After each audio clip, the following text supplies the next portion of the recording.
изпълнят молбата ви, резултата са покъртително ужасни снимки, които дори с 20 филтъра не може да спасите. Втори вариант.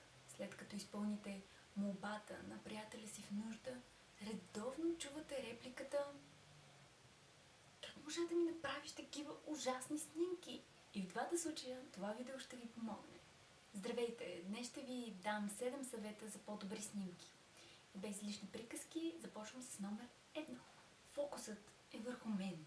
Леко вляво, леко вдясно, но не в ъгъла на снимката.